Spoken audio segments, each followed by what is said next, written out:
मेरा मुर्शिद सोना। और ये जीवन, ये जिंदगी जिस प्रभु ने बनाई है, जिस परमात्मा ने सानू ये जीवन दिता है, तो एक गल याद रखो, उसने इस जीवन के अंदर बहुत कुछ अद्भुत रखा होया है। अद्भुत उस चीज नूं कहा जाता है कि जिथे बुद्धि हैरान हो जाए, अकल हैरान हो जाए कि अद्भुत ये किस तरह हो गया।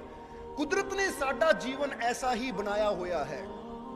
इसलिए अगर बाहरी तौर पर देखा जाए तो बाहरों तो इंसान हार्ड मास का एक पुतला नजर आता है, पर जे इंसान दे अंदर देखा जाए, इसलिए विज्ञान भी हैरान रह जाता जदों इस हिरदे नूं अपना काम करता देखता है, जदों इस दिमाग की बनावट नूं देखता है, ये फेफड़ियां की बनावट नूं देखता है, ये अंदर जो साडा पाचन तंत्र है, वो बड़ी आंत तो छोटी आंत जदों उहदी बनावट देखता है, तो विज्ञान भी, साइंस भी हैरान रह जाती है कि इस छोटी जी बॉडी के अंदर कितना कुछ कुदरत ने अजीबो गरीब फिट किया है कि अगर बंदा बनाना चाहे तो कदी वो चीज बन ही नहीं सकती। यानी अगर मांसपेशियां के तौर पर देखा जाए, मांस के लोथड़े के तौर पर देखा जाए, तो भी कुदरत ने ये अंदर बहुत कुछ अजीबो गरीब रखा होया है जिन्हों साइंस समझ ही नहीं पाती। और ये तो गल कर रहे हैं मांसपेशियां या इस बॉडी नूं लैके, पर ओदे नाल नाल कुदरत ने रूहानियत के तौर पर इंसान दे अंदर वो ताकतां, वो शक्तियां रखियां हुई है कि अगर इंसान ध्यान के जरिए, मैडिटेशन के जरिए, सिमरन के जरिए, बंदगी के जरिए अपने अंदरलियां ताकतां नूं पहचान लवे, तो इंसान का यह जीवन कुछ होर हो जाता है। जिस तरह बीज के अंदरों वृक्ष पैदा होता है, तो बीज का जीवन कुछ होर हो जाता है। इसी तरह ये इंसान रूपी बीज अपने अंदरली शक्ति नूं पहचान लवे, वृक्ष हो जाए, परमात्मा हो जाए, तो फिर इंसान का जीवन भी बदल सकता है, कुछ होर हो सकता है। इसलिए तो संत पलटू दास ने भी अपनी वाणी दे विच ये जीवन की गल की है कि वो कुदरत ने की कुछ रखिया तेरे जीवन च, वो दसदे है। संत पलटू की वाणी है, जरा ध्यान देना, समझना इसनूं। संत पलटू दास कहते हैं कि सब घट तेरा नूर बिराजे, सब घट तेरा नूर बिराजे, कहीं चमन कहीं गुल कहीं माली। सब घट तेरा नूर बिराजे, कहीं चमन कहीं गुल कहीं माली। पलटू साहिब जुदा नहीं है, मेहंदी के पात छुपी ज्यों लाली। देखो संत पलटू कितनी प्यारी गल कह रहे हैं कि सब घट तेरा नूर बिराजे। और घट का मतलब ऐसी बहुत बार समझाया है कि सब घट का मतलब की है। इस वेले जिन्ने जीव असी बैठे हैं, समझ लो साडा अपना अपना घट है, अपना अपना एक शरीर है, पर हुण एदा मतलब ये नहीं है कि जे वो इस शरीर अंदर है तो उसके अंदर है नहीं। बोलो समझदे हो कि नहीं? जब एक बंदा होंदा है, बंदा कहता जे मैं इस कमरे च तो मैं वो कमरे च नहीं हो सकता, जे मैं इस जगह बैठा तो मैं उस जगह नहीं हो सकता, क्योंकि बंदा एको ही जगह हो सकता है। हुण तुसीं जां तां इत्थे होवोगे या अपने घर होवोगे, ये तो हो नहीं सकता कि तुसीं इत्थे भी बैठे होवो, अपनी दुकान ते भी बैठे होवो, अपने घर भी बैठे होवो। नहीं, सुरती जा सकती है दुकान ते, सुरती जा सकती है घर, पर शरीर तो इत्थे होएगा क्योंकि एक शरीर है। पर संत पलटू ने ही गल बड़ी प्यारी कह दी। वो कहते जिस तरह मेहंदी का बाग हुंदा है, मेहंदी का बाग हुंदा है या मेहंदी का एक पेड़ हुंदा है, और उस एक पेड़ ते लखां ही पत्ते लगे है। हुण इहदा मतलब ये नहीं कि लाली किसे सिर्फ एक पत्ते अंदर है तो दूजे पत्ते अंदर लाली नहीं है, क्योंकि वो लाली हर पत्ते के अंदर है। चाहे इस पेड़ तो तोड़, चाहे उस पेड़ तो तोड़, चाहे इस जगह देख, चाहे उस जगह देख।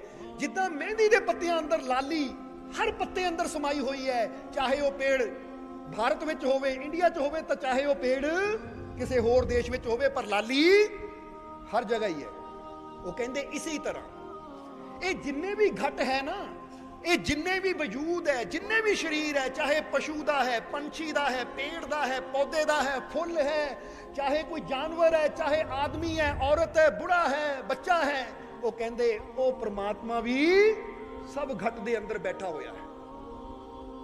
इसलिए समझना, इसलिए उन्होंने कहा कि सब घट तेरा नूर बिराजे, कि हर जगह वो मालिक का नूर है, हर जगह वो परमात्मा का नूर भरपूर है। और नाल मिसाल दे रहे हैं कि किते चमन बन के, चमन यानी बाग की तरह, कि सब घट तेरा नूर बिराजे, कहीं चमन, किते बाग, कहीं गुल, कहीं माली। बाग के अंदर भी वही है ਔਰ ਬਾਗ ਅੰਦਰ ਜਿਹੜੇ ਫੁੱਲ ਖਿਲੇ ਹੋਏ ਆ ਉਹਦੇ ਅੰਦਰ ਵੀ ਉਹੀ ਹੈ। ਤਾਂ ਉਹਨਾਂ ਫੁੱਲਾਂ ਨੂੰ ਜੋ ਪਾਣੀ ਦਿੰਦਾ ਹੈ, ਉਹਨਾਂ ਪੌਦਿਆਂ ਨੂੰ ਜੋ ਸੀਂਚਦਾ ਹੈ, ਉਹਨਾਂ ਪੌਦਿਆਂ ਦੀ ਜੋ ਰਖਵਾਲੀ ਕਰਦਾ ਹੈ ਮਾਲੀ, ਉਹਦੇ ਅੰਦਰ ਵੀ ਉਹ ਆਪ ਹੀ ਹੈ। कोई चीज उस तो जुदा नहीं है। सब घट तेरा नूर बिराजे, कहीं चमन कहीं गुल कहीं माली, पलटू साहिब जुदा नहीं है, मेहंदी के पात छुपी जूं लाली। वो कहते ओ साहिब, ओ परमात्मा, ओ प्रभु, वो किसे तो जुदा नहीं है, किसे तो भी जुदा नहीं है। ये नहीं कि बंदा कहे मेरे अंदर है तो तेरे अंदर नहीं है, या मेरे अंदर है तो ओदे अंदर नहीं है। नहीं, मेहंदी के पत्तियां च लाली की तरह वो परमात्मा भी सब दे अंदर रमिया होया है, समाया होया है। बस गल तां ओनू समझण दी है, क्योंकि जे मेहंदी दे पत्तियां नू वृक्ष ते लगा देखांगे, जे मेहंदी दे पत्तियां नू पेड़ ते लगा देखांगे तो सानू लाली नजर नहीं आएगी। पेड़ दे पत्ते हुंदे है हरे, क्योंकि मेहंदी दे पत्तियां नू कदी देखो किदां दे होणगे, हरे। जे उन्हां नू सुका लिया जावे ते असीं कहंदे हरे तो भूरे हो गए, सुक गए, पर सुक के भी लाली नजर नहीं आएगी। पर उसे पत्ते नू तोड़ के ਜਦੋਂ ਉਹਨੂੰ ਪੀਸਿਆ ਜਾਂਦਾ ਹੈ, ਰਗੜਿਆ ਜਾਂਦਾ ਹੈ, ਉਹਦਾ ਪਾਊਡਰ ਬਣਾਇਆ ਜਾਂਦਾ ਹੈ, ਲਗਾਇਆ ਜਾਂਦਾ ਹੈ, ਤਾਂ ਫਿਰ ਜਾ ਕੇ ਉਹ ਲਾਲੀ ਪ੍ਰਗਟ ਹੁੰਦੀ ਹੈ।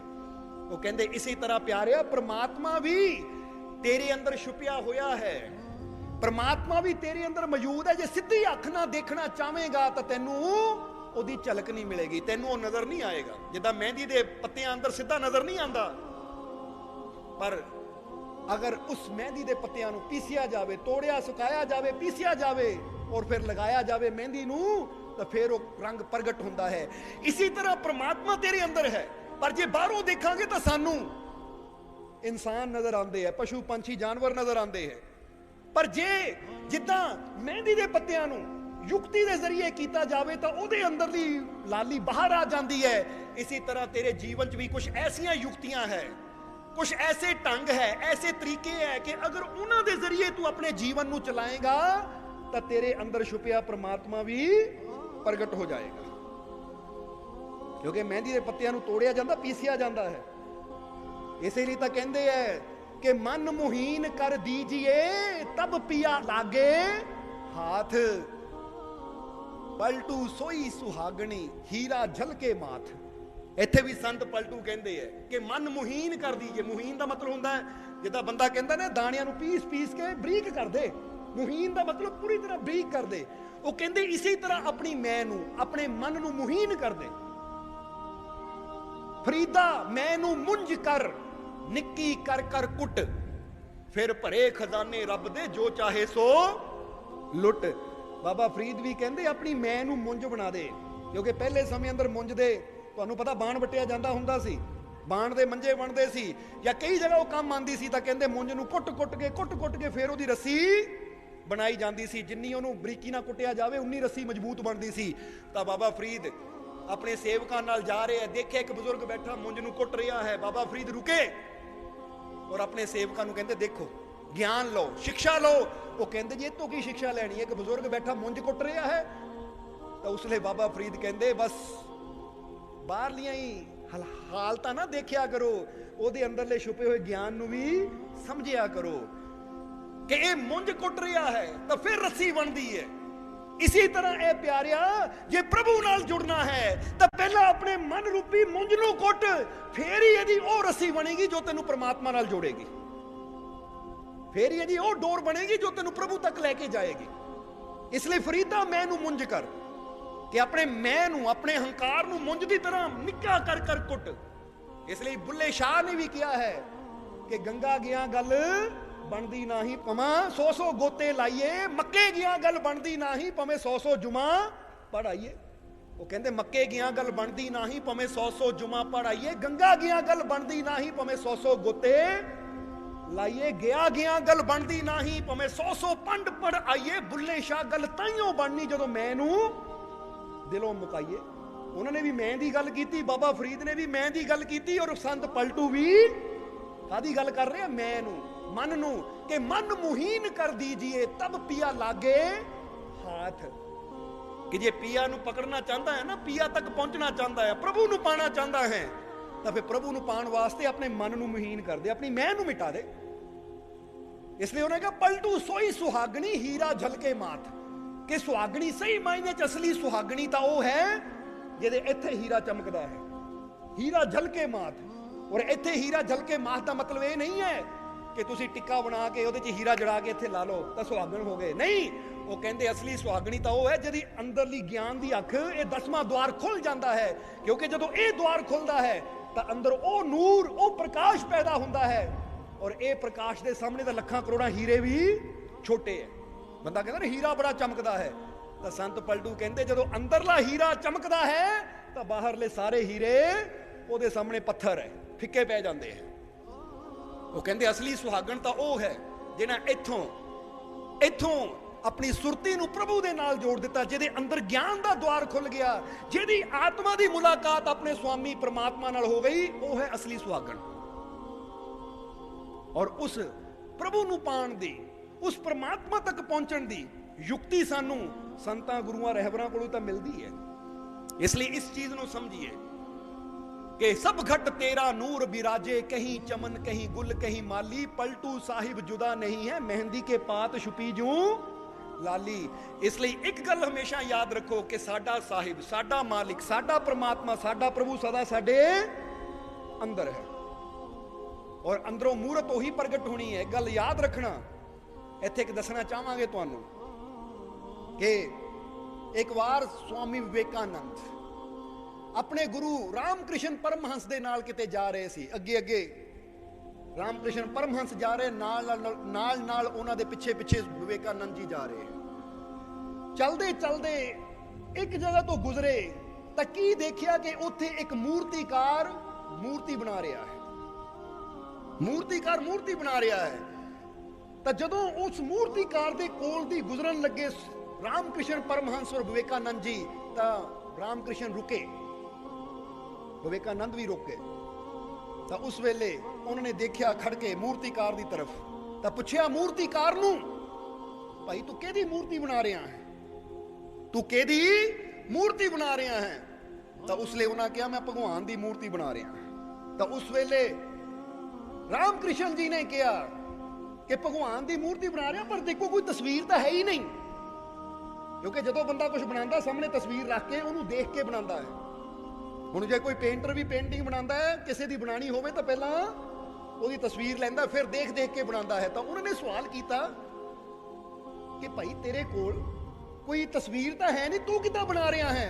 तो उसने उस मूर्तिकार ने कहा कि यह तस्वीर मेरे दिल दे विच है, ये तस्वीर मेरे हिरदे दे विच है, बस जो मेरे हिरदे च तस्वीर है वो मैं इस पत्थर ते तैयार कर रहा, उन्होंने मैं पत्थर ते कर रहा, पत्थर ते बना रहा, क्योंकि जिहड़ी तस्वीर मेरे अंदर है, जो मैं अंदर सोच रहा हाँ, ਉਹਦੇ अक्ष नूं वो मैं बाहर बना रहा हाँ। इसलिए इन्नी गल कही तो रामकृष्ण जी ने हस के मुस्कुरा के विवेकानंद की तरफ देखा, कहते विवेकानंद समझिया कुछ? तो विवेकानंद का नाम तो पहला नरेंद्र सी, विवेकानंद तो गुरु ने नाम दिता सी, क्योंकि उन्होंने अंदर विवेक बड़ा सी, ज्ञान बहुत सी, इसलिए विवेकानंद तो गुरु ने नाम दिता सी। कहते विवेकानंद समझिया कुछ? तो विवेकानंद ने हाथ जोड़े, सतगुरु समझ गया। रामकृष्ण कहते की समझिया? वो कहते समझ रहा कि जैसी तस्वीर साडे अंदर होनी है ना, ऐसी बाहरों वैसे ही बन जाना है। ये पॉइंट समझना है कि ओदे अंदर जैसी तस्वीर है, पत्थर ने वही आकार ले लेना है। इतों ये समझ आती है कि वो तस्वीर ओदी सोच अंदर है, और ओदी सोच जो तस्वीर है उन्हें वही बना देना है। यही बंदे की जिंदगी का हाल है कि जैसी सोच बंदे की अंदर होंदी है, वैसी ओदी जिंदगी की तस्वीर बन जाती है। जे साडी सोच बुरी है, साडे अंदर विचार बुरे है, तो साडे जीवन की तस्वीर भी बुरी बन जाएगी। तो जे साडी सोच अच्छी है, साडे विचार अच्छे है, तो साडे जीवन की मूर्त भी, तस्वीर भी अच्छी बन जाएगी। क्योंकि अंदरों विचार अच्छे है, साडी सोच अच्छी है, तो फिर भगवान की तस्वीर प्रगट हो जाएगी। तो जे साडी सोच माड़ी है, साडे विचार माड़े है, तो फिर शैतान की तस्वीर बन जाएगी। क्योंकि मूर्तिकार ने तो अपने दिल की गल दसी कि तस्वीर मेरी सोच विच है, वो बना रहा। तो विवेकानंद ने इस मूर्तिकार की गल नूं अपने जीवन नाल जोड़ लिया कि जैसी असी सोच रखांगे, वैसी साडे जीवन की मूर्त ਬਣ ਕੇ ਸਾਹਮਣੇ ਆ ਜਾਏਗੀ।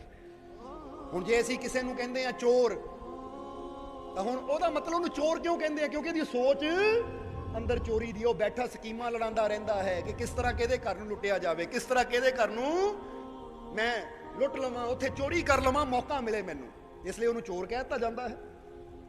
ਤਾਂ ਜਿਹੜਾ ਸੰਤ, ਜਿਹੜਾ ਫਕੀਰ ਦੂਜਿਆਂ ਦਾ ਭਲਾ ਕਰਨਾ ਚਾਹੁੰਦਾ ਹੈ, ਜਿਹਦੇ ਅੰਦਰ ਦੂਜਿਆਂ ਦੀ ਅੱਛਾਈ ਦੀ ਭਾਵਨਾ ਹੈ, ਅਸੀਂ ਉਹਨੂੰ ਕਹਿੰਦੇ ਇਹ ਤਾਂ ਸੰਤ ਹੈ, ਇਹ ਤਾਂ ਫਕੀਰ ਹੈ, ਕਿਉਂਕਿ ਇਹ ਸਾਡੀ ਸੋਚ ਹੀ ਸਾਡੇ ਜੀਵਨ ਨੂੰ ਵੈਸਾ ਬਣਾ ਦਿੰਦੀ ਹੈ। ਅਗਰ ਤੁਸੀਂ ਵੀ ਬੈਠੇ ਬੈਠੇ ਸੋਚ ਲਵੋ ਕਿ ਮੈਂ ਕਿਸੇ ਦਾ ਬੁਰਾ ਨਹੀਂ ਕਰਨਾ, ਮੈਂ ਸਭ ਦਾ ਅੱਛਾ ਕਰਨਾ ਹੈ, ਮੈਂ ਕਿਸੇ ਨਾਲ ਨਫ਼ਰਤ ਨਹੀਂ ਕਰਨੀ, ਮੈਂ ਸਭ ਨਾਲ ਪ੍ਰੇਮ ਕਰਨਾ ਹੈ, ਅਗਰ ਤੁਹਾਡੀ ਸੋਚ ਅੱਛੀ ਬਣ ਜਾਵੇ ਤਾਂ ਫਿਰ ਤੁਹਾਡਾ ਜੀਵਨ ਵੀ ਅੱਛਾ ਬਣ ਜਾਏਗਾ।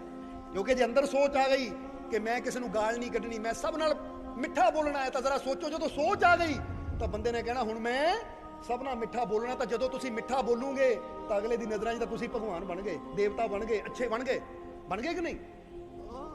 ਕਿਉਂਕਿ ਮੂਰਤੀ ਵੀ ਆਪਣੀ ਆਪ ਨੂੰ ਨਹੀਂ ਦੇਖਦੀ, ਦੂਜਾ ਉਹਨੂੰ ਦੇਖ ਕੇ ਕਹਿੰਦਾ ਕਿ ਮੂਰਤੀ ਅੱਛੀ ਹੈ, ਮੂਰਤੀ ਮਾੜੀ ਹੈ, ਮੂਰਤੀ ਭਗਵਾਨ ਦੀ ਹੈ, ਮੂਰਤੀ ਸ਼ੈਤਾਨ ਦੀ ਹੈ।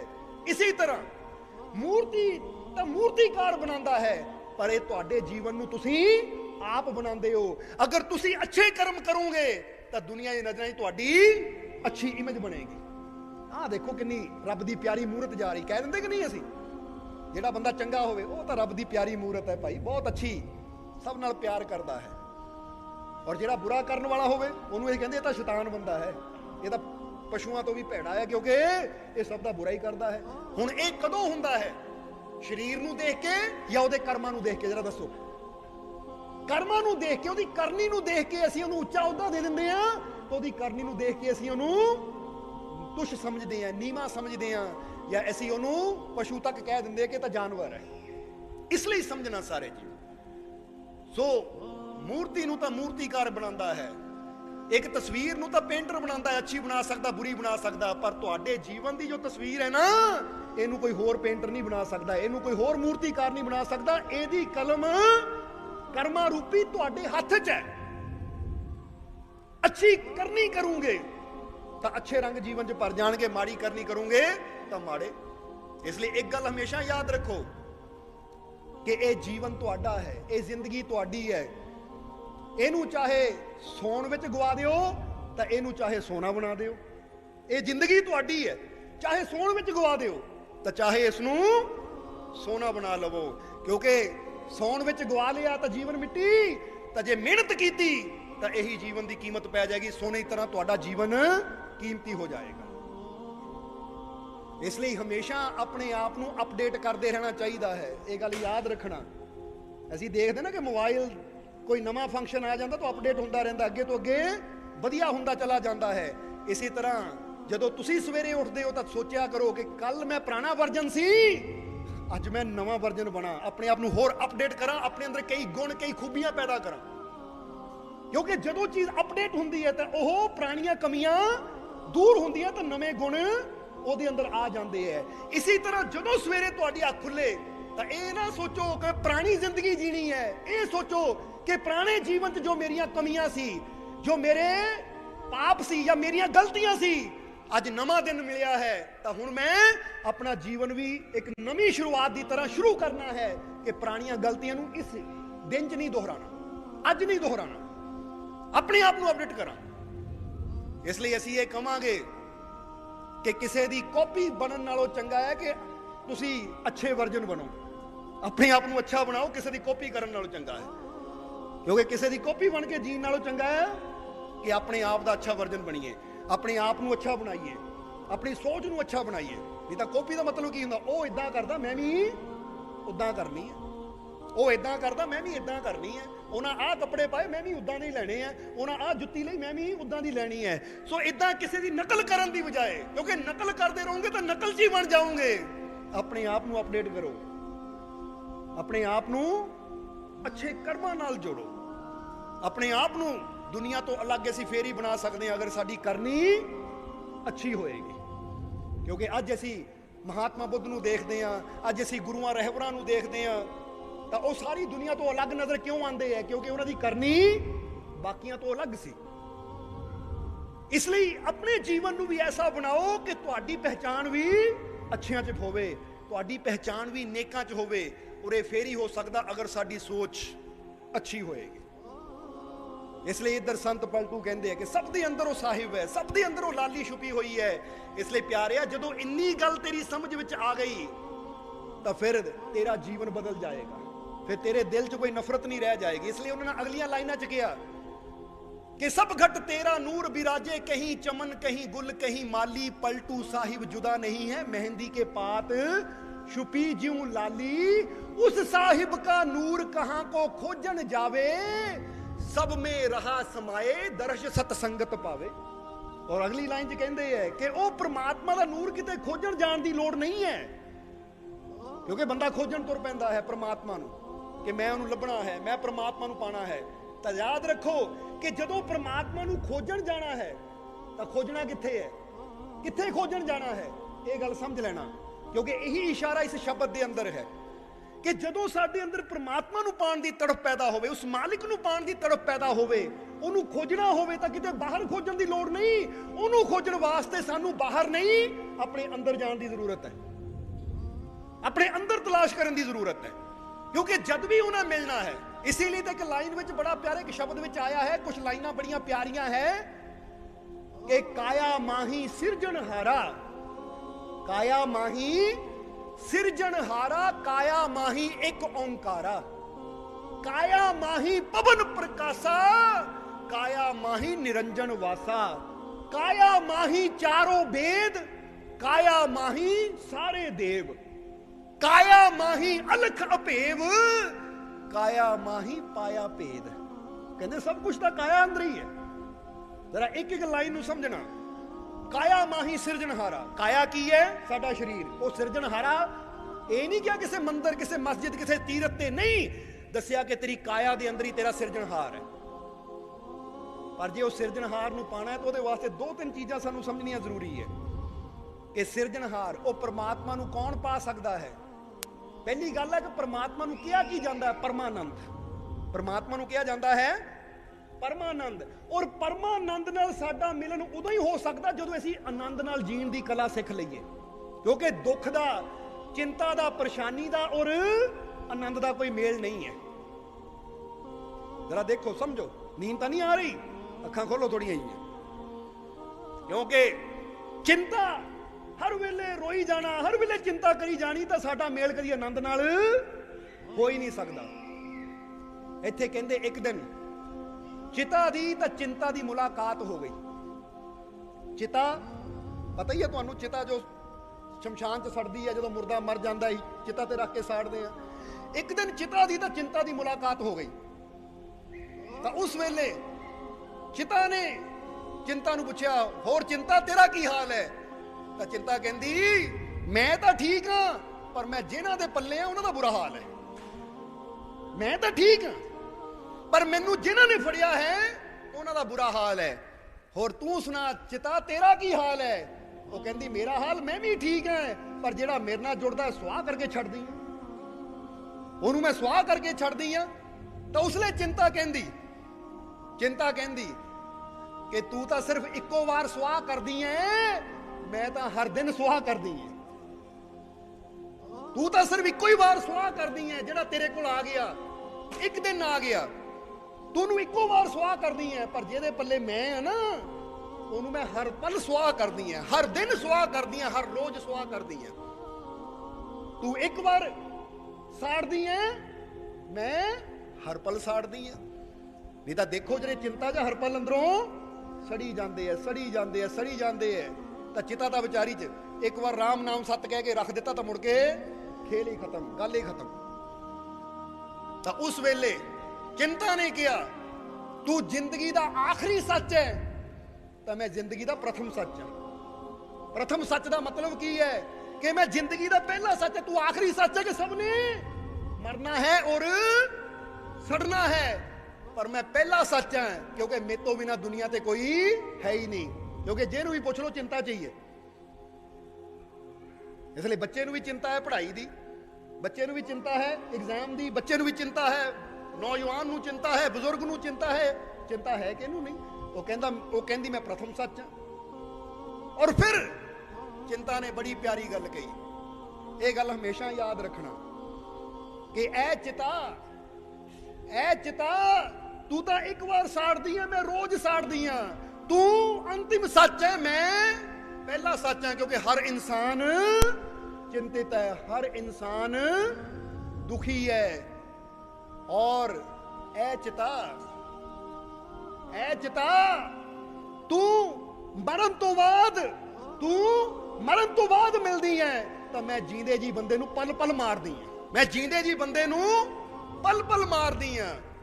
तो उस वेले चिता ने कहा, ऐ चिंता गल तां तेरी सही है, प्रकाश जिन्हां ने तैनू अपने दिमाग च रखिया है ना, वो इन्नी गल समझ लैन कि कोई भी मुश्किल चिंता दे नाल हल नहीं हुंदी, चिंतन दे नाल हल हुंदी है।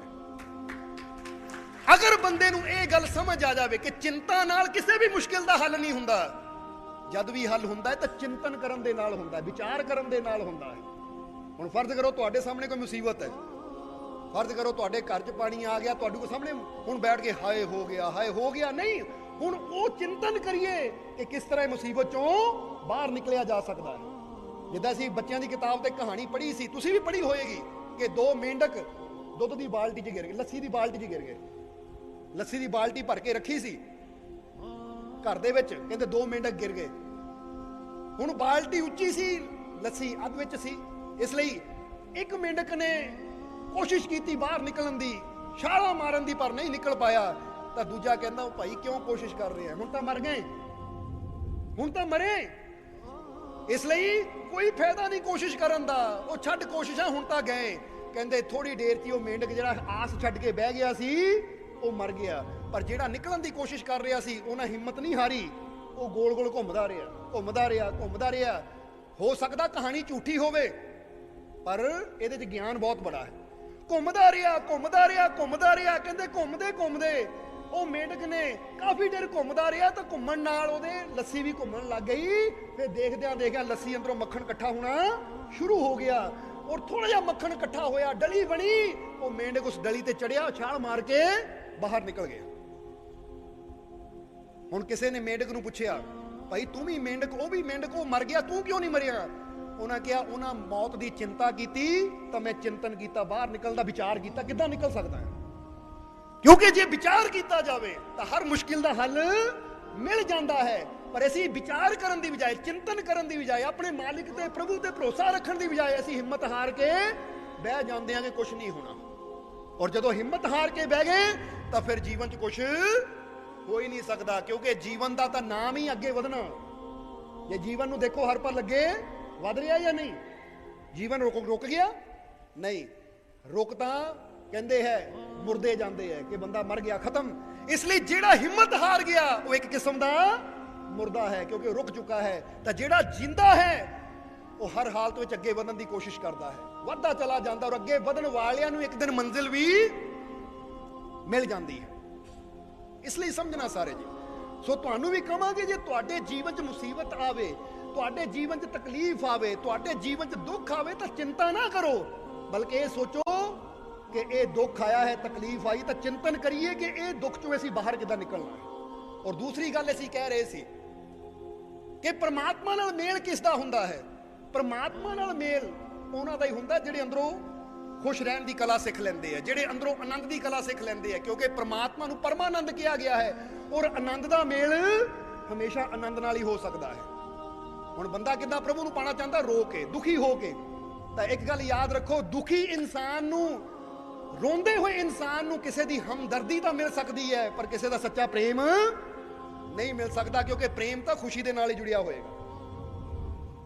इसलिए जे तुसी हमदर्दी किसी की पाना चाहते हो तो फिर रोवो, हाय हाय करो। तो जे सचमुच तुसी प्रेम पाना चाहते हो तो रोना छड्डो, मुस्कुराना सीखो, क्योंकि मुस्कुराने वाले नाल सारी दुनिया खड़ना पसंद करती है, सारी दुनिया जुड़ना पसंद करती है। और इसका कारण की है? क्योंकि सब दे अंदरों परमात्मा है। जो कोई हसदा है तो साडे अंदरला परमात्मा उसकी तरफ खिंचिया जाता है, जिदा कहते हैं चुंबक नूं चुंबक खिंच लैंदा है, क्योंकि गुण है, तत्त है। इसी तरह कबीर साहब ने उन्होंने कहा परमानंद। और तुसी आप सोच के देखो कि परमानंद का मेल उदासी नाल हो सकता है? खुशी का मेल कोई उदासी नाल हो सकता है? नहीं। इसलिए ਜੇ ਪ੍ਰਭੂ ਦੇ ਘਰ ਤੱਕ ਪਹੁੰਚਣਾ ਹੈ ਤਾਂ ਹੀ ਤਾਂ ਗੁਰੂਆਂ ਰਹਿਬਰਾਂ ਨੂੰ ਕਿੰਨੀ ਵੀ ਤਕਲੀਫ ਆਈ, ਉਹਨਾਂ ਦੇ ਚਿਹਰੇ ਤੇ ਸਦਾ ਸਮਾਈਲ ਰਹੀ, ਮੁਸਕਰਾਹਟ ਰਹੀ, ਕਿਉਂਕਿ ਉਹਨਾਂ ਨੇ ਆਨੰਦ ਨੂੰ ਜਾਣਿਆ ਸੀ, ਉਹਨਾਂ ਨੇ ਉਸ ਖੁਸ਼ੀ ਨੂੰ ਜਾਣਿਆ ਸੀ। ਇਸ ਲਈ ਉਹਨਾਂ ਦੇ ਜੀਵਨ 'ਚ ਰੋਮ ਰੋਮ ਆਨੰਦ ਨਾਲ ਭਰਿਆ ਹੋਇਆ ਸੀ। ਇਸ ਲਈ ਤੁਸੀਂ ਵੀ ਤਾਂ ਹੀ ਤਾਂ ਹਰ ਸਤਸੰਗ ਤੋਂ ਪਹਿਲਾਂ ਇਹ ਕਹੀਦਾ ਕਿ ਚਿਹਰੇ ਤੇ ਸਮਾਈਲ ਲਿਆਓ, ਚਿਹਰੇ ਤੇ ਮੁਸਕਰਾਹਟ ਲਿਆਓ, ਕਿਉਂਕਿ ਕਾਰਨ ਕੀ ਹੈ ਕਿ ਜੇ ਤੁਸੀਂ ਸਤਸੰਗ 'ਚ ਬੈਠੇ ਹੋ ਔਰ ਤੁਹਾਡੇ ਅੰਦਰ ਖੁਸ਼ੀ ਹੈ ਤਾਂ ਫੇਰ ਹੀ ਤੁਹਾਡੀ ਤਾਰ ਪ੍ਰਮਾਤਮਾ ਨਾਲ ਵੀ ਜੁੜ ਸਕਦੀ ਹੈ। ਤੇ ਇੱਕ ਦੁਖੀ ਇਨਸਾਨ ਨੇ ਤੇ ਹਰ ਵੇਲੇ ਇਹੀ ਸੋਚੀ ਜਾਣਾ, ਹਾਏ ਮੇਰਾ ਦੁੱਖ, ਹਾਏ ਮੇਰੀ ਆ ਪਰੇਸ਼ਾਨੀ, ਹਾਏ ਮੇਰੀ ਆ ਚਿੰਤਾ। ਉਹਦਾ ਧਿਆਨ ਰੱਬ ਵੱਲ ਕੀ ਜਾਣਾ, ਉਹਦਾ ਧਿਆਨ ਤਾਂ ਆਪਣੇ ਦੁੱਖਾਂ ਵੱਲ ਹੀ ਲੱਗਾ ਰਹਿਣਾ ਹੈ। ਇਸ ਲਈ ਜ਼ਰਾ ਸਮਝਣਾ ਸਾਰੇ ਜੀਵ। ਤਾਂ ਹੀ ਗੁਰੂ ਰਹਿਬਰ ਕਹਿੰਦੇ ਹੈ ਕਿ ਉਹਦੇ ਭਾਣੇ ਨੂੰ ਮਿੱਠਾ ਮੰਨ ਕੇ ਚੱਲ, ਕਿਉਂਕਿ ਜਦੋਂ ਬੰਦਾ ਉਹਦੇ ਭਾਣੇ ਨੂੰ ਮਿੱਠਾ ਮੰਨ ਕੇ ਚੱਲਦਾ ਤਾਂ ਅੰਦਰੋਂ ਸ਼ੁਕਰ ਨਿਕਲਦਾ ਹੈ, ਅੰਦਰੋਂ ਸ਼ੁਕਰਾਨਾ ਨਿਕਲਦਾ ਹੈ, ਔਰ ਸ਼ੁਕਰਾਨਾ ਹਮੇਸ਼ਾ ਖੁਸ਼ੀ ਵਿੱਚ ਹੀ ਹੁੰਦਾ ਹੈ। ਸਮਝਦੇ ਹੋ ਕਿ ਨਹੀਂ? ਦੁੱਖ ਵਿੱਚ ਤਾਂ ਸ਼ਿਕਾਇਤਾਂ ਹੁੰਦੀਆਂ ਹੈ। ਇਸ ਲਈ ਜੇ ਪ੍ਰਭੂ ਨੂੰ ਪਾਣਾ ਹੈ ਤਾਂ ਆਪਣੇ ਅੰਦਰ ਹਰ ਹਾਲਾਤ ਵਿੱਚ ਖੁਸ਼ ਰਹਿਣ ਦੀ ਕਲਾ ਪੈਦਾ ਕਰੋ, ਆਪਣੇ ਚਿਹਰੇ ਤੇ ਮੁਸਕਰਾਹਟ ਰੱਖੋ। ਹੁਣ ਵੀ ਜ਼ਰਾ ਸਮਾਈਲ ਲਿਆਓ, ਹਾਂ ਮੁਸਕਰਾਹਟ ਰੱਖੋ, ਕਿਉਂਕਿ ਜਦੋਂ ਅਸੀਂ ਮੁਸਕਰਾਉਂਦੇ ਹਾਂ, ਹੱਸਦੇ ਹਾਂ ਤਾਂ ਸਾਡਾ ਹਿਰਦਾ ਖੁੱਲਦਾ ਹੈ। ਔਰ ਇਹ ਗੱਲ ਯਾਦ ਰੱਖੋ ਕਿ ਛਾਤਾ ਹੋਵੇ ਜਾਂ ਹਿਰਦਾ, ਅਗਰ ਇਹ ਖੁੱਲੇ ਨਾ ਤਾਂ ਫੇਰ ਹੀ ਕੰਮ ਆਉਂਦਾ ਹੈ, ਜੇ ਬੰਦ ਪਿਆ ਰਵੇ ਤਾਂ ਬੇਕਾਰ ਹੈ। ਇਸ ਲਈ ਕਹਿੰਦੇ ਕਿ ਹਿਰਦੇ ਨੂੰ ਵੀ ਖੋਲ ਕੇ ਰੱਖੋ ਔਰ ਛਾਤੇ ਨੂੰ ਵੀ ਖੋਲ ਕੇ ਰੱਖਾਂਗੇ, ਧੁੱਪ ਤੋਂ ਬਚੇ ਰਵਾਂਗੇ, ਬਾਰਿਸ਼ ਤੋਂ ਬਚੇ ਰਵਾਂਗੇ। ਇਸ ਲਈ ਇਹ ਤਾਂ ਇੱਕ ਵਿਚਾਰ ਹੈ ਕਿ ਤੁਸੀਂ ਵੀ ਦਿਲ ਨੂੰ ਖੋਲੋ ਖੁਸ਼ੀ ਦੇ ਵਾਸਤੇ, ਆਨੰਦ ਦੇ ਵਾਸਤੇ। ਹਰ ਮੂਵਮੈਂਟ ਦਾ ਪੂਰਾ ਪੂਰਾ ਆਨੰਦ ਲਓ, ਕਿਉਂਕਿ ਹਰ ਮੂਵਮੈਂਟ ਬੜੀ ਕੀਮਤੀ ਹੈ, ਹਰ ਪਲ ਬੜਾ ਕੀਮਤੀ ਹੈ। ਇੱਕ ਵਾਰ ਗੁਜ਼ਰ ਗਿਆ ਮੁੜ ਕੇ ਹੱਥ ਨਹੀਂ ਆਣਾ, ਤਾਂ ਫਿਰ ਇਹ ਮੂਵਮੈਂਟ ਨੂੰ ਕਿਉਂ ਨਾ ਖੁਸ਼ੀ ਨਾਲ ਗੁਜ਼ਾਰੀਏ। ਆ ਦੇਖੋ ਪਲ ਗਿਆ ਨਾ, ਆ ਵੀ ਗਿਆ, ਆ ਵੀ ਗਿਆ, ਤਾਂ ਇਹ ਪਲਾਂ ਨੂੰ ਅਸੀਂ ਖੁਸ਼ੀ ਨਾਲ ਗੁਜ਼ਾਰੀਏ, ਮੁਸਕਰਾਉਂਦੇ ਹੋਏ ਗੁਜ਼ਾਰੀਏ। ਫਿਕਰ ਕੀ ਕਰਨੀ ਜਦ ਸਾਡਾ ਮਾਲਿਕ ਸਾਡੇ ਨਾਲ ਹੈ? ਚਿੰਤਾ ਕੀ ਕਰਨੀ? ਹਾਂ ਮੁਸੀਬਤ ਆਵੇ ਚਿੰਤਨ ਕਰਨਾ, ਬਹਿ ਕੇ ਵਿਚਾਰ ਕਰਨਾ ਕਿ ਇਹਦਾ ਹੱਲ ਕੀ ਹੈ। ਹੱਲ ਖੋਜਿਆ ਜਾਵੇ ਤਾਂ ਹਰ ਮੁਸ਼ਕਿਲ ਦਾ ਹੱਲ ਉਹਦੀ ਰਹਿਮਤ ਨਾਲ ਮਿਲ ਜਾਂਦਾ ਹੈ ਔਰ ਇਨਸਾਨ ਉਹ ਮੁਸ਼ਕਿਲ ਤੋਂ ਪਾਰ ਹੋ ਜਾਂਦਾ ਹੈ। ਜਰਾ ਸਮਝਣਾ ਸਾਰੇ ਜੀ। ਇਸ ਲਈ ਇਧਰ ਸੰਤ ਪਲਟੂ ਦਾਸ ਵੀ ਇਹੀ ਗੱਲ ਕਹਿ ਰਹੇ ਹੈ ਕਿ ਉਹ ਪ੍ਰਮਾਤਮਾ ਉਸ ਸਾਹਿਬ ਕਾ ਨੂਰ ਕਹਾਂ ਕੋ ਖੋਜਣ ਜਾਵੇ, ਕਿਤੇ ਬਾਹਰ ਖੋਜਣ ਦੀ ਜ਼ਰੂਰਤ ਨਹੀਂ ਹੈ। ਸਭ ਮੇਂ ਰਹਾ ਸਮਾਏ ਦਰਸ਼ ਸਤ ਸੰਗਤ ਪਾਵੇ, ਕਿ ਉਹ ਸਭ ਦੇ ਅੰਦਰ ਹੀ ਹੈ, ਪਰ ਜੇ ਉਹਦਾ ਦਰਸ਼ਨ ਕਰਨਾ ਹੈ ਤਾਂ ਫਿਰ ਤੈਨੂੰ ਸੰਤਾਂ ਦੀ ਸੰਗਤ ਵਿੱਚ ਬੈਠਣਾ ਪਏਗਾ। ਇਸੇ ਲਈ ਤਾਂ ਅਗਲੀ ਲਾਈਨ 'ਚ ਕਹਿੰਦੇ ਹੈ, ਪਲਟੂ ਨੇੜੇ ਸਾਚ ਕੇ ਝੂਠੇ ਸੇ ਹੈ ਦੂਰ, ਸਤਗੁਰ ਮੇਂ ਆਇਆ ਨਜ਼ਰ ਉਸ ਸਾਹਿਬ ਕਾ ਨੂਰ। ਔਰ ਅਗਲੀ ਲਾਈਨ 'ਚ ਸੰਤ ਪਲਟੂ ਨੇ ਹੋਰ ਵੀ ਗੱਲ ਕਲੀਅਰ ਕਰ ਦਿੱਤੀ ਕਿ ਜੇ ਪ੍ਰਭੂ ਨੂੰ ਖੋਜਣਾ ਕਿਤੇ ਬਾਹਰ ਜਾਣ ਦੀ ਜ਼ਰੂਰਤ ਨਹੀਂ ਹੈ, ਕਿਤੇ ਬਾਹਰ ਧੱਕੇ ਖਾਣ ਦੀ ਲੋੜ ਨਹੀਂ ਹੈ। ਖੋਜਣ ਜਾਣਾ ਹੈ ਤਾਂ ਬਾਹਰ ਨਹੀਂ, ਆਪਣੇ ਅੰਦਰ ਜਾ, ਆਪਣੇ ਅੰਦਰ ਖੋਜ। ਇਸ ਲਈ ਜਿਸਨੇ ਵੀ ਪਾਇਆ ਅੰਦਰੋਂ ਪਾਇਆ। हर को देखण का भला क्या लगता है मोल, बाहर के पट बंद कर अंतर के पट खोल। अंदर है और तेरे अंदर है, हर पल तेरे नाल है, इसलिए तेनू निराश होने की कदी जरूरत नहीं है। इत्थे एक छोटी जी कहानी याद आ गई जो सानू बड़ी प्यारी लगती है, तुहानू भी सुनाना चाहांगे कि एक बार एक नगर च एक परिवार रहिंदा सी। उस परिवार दे विच एक छोटा बच्चा और मियाँ बीबी, पति पत्नी दोनों ही सी। आखिर कोई हादसा होया, पति की मौत हो गई, तो हुण औरत और ओहदा बच्चा हुण अपने बच्चे की परवरिश करनी है, अपना भी पेट भरना है। इसलिए औरत की करती है, घर च गरीबी होने के नाते वो जाती है, थोड़े जे पैसे कोल है, जाके बाजार तो उन खरीद के लियाती है। उन दी वो कदी कोटी बनाती है, कदी स्वैटर बनाती है, कुछ बना के उन्होंने बेच के फिर अपना गुजारा करती है। हालात बड़े माड़े है। तो एक दिन वो औरत उन लेके आई और सर्दी के दिन सी, कोठे की छत ते बैठी उन बना रही है, यानी कर रही है। बच्चा रोया, वो उन बनता हो छड़ के बच्चे कोल गई। जदों गई तो इधर की होया, एक कौआ आया, वो उन दे गोले नूं चक के लै गया। जदों चक के लै गया तो औरत नूं बड़ी तकलीफ हुई कि रब कितना जालम है। लोकी कहंदे रब बड़ा दयालु, रब बड़ा कृपालु, रब बड़ा दयावान, कि रब सब ते कृपा करता है, पर मेरे ते तो रब ने जुल्म कर दिता, मेरा पति खो लिया। और हुण आ जिस उन नाल मैं कपड़ा बुन के अपना गुजारा करदी हां, अज वो उन भी जिन्ने के पैसे सी लियांदी सी, उन भी कौआ लैके चला गया। हुण तां भुखा रहना पएगा, मैनू भी तो मेरे बच्चे नूं भी।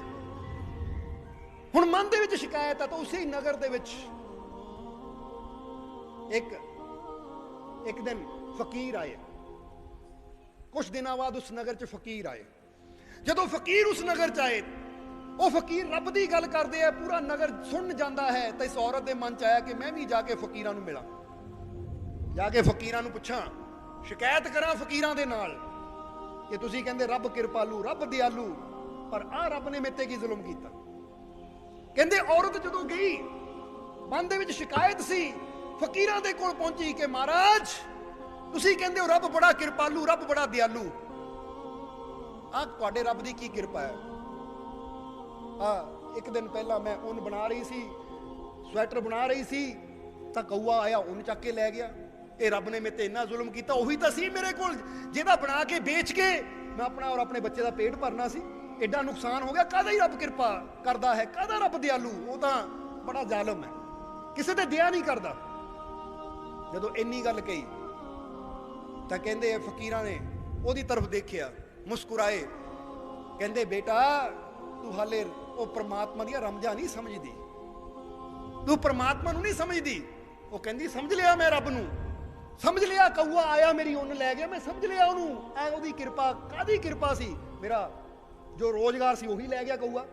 ਫਕੀਰ ਕਹਿੰਦੇ ਬੈਠ, ਕਿਉਂਕਿ ਫਕੀਰਾਂ ਨੇ ਅੱਖਾਂ ਬੰਦ ਕਰਕੇ ਕੁਝ ਦੇਖਿਆ। ਕਹਿੰਦੇ ਬੈਠ, ਤੈਨੂੰ ਹੁਣੇ ਹੀ ਪਤਾ ਲੱਗ ਜਾਏਗਾ ਰੱਬ ਦੀ ਕਿਰਪਾ ਕੀ ਹੈ। ਕਹਿੰਦੇ ਬੈਠੇ, ਬੈਠ ਗਈ ਔਰਤ। ਜਦ ਨੂੰ ਉਸੇ ਨਗਰ 'ਚ ਚਾਰ ਆਦਮੀ ਆਏ ਔਰ ਆ ਕੇ ਲੱਭਦੇ ਲੱਭਦੇ ਫਕੀਰਾਂ ਕੋਲ ਆ ਗਏ। ਜਦੋਂ ਫਕੀਰਾਂ ਦੇ ਕੋਲ ਆਏ ਤਾਂ ਆ ਕੇ ਉਹਨਾਂ ਨੇ ਫਕੀਰਾਂ ਦੇ ਚਰਨਾਂ 'ਚ ਨਮਸਕਾਰ ਕੀਤੀ ਔਰ ਨਾਲ ਇੱਕ ਥੈਲੀ 10,000 ਸੋਨੇ ਦੀਆਂ ਮੋਹਰਾਂ ਦੀ ਚਰਨਾਂ 'ਚ ਰੱਖ ਦਿੱਤੀ।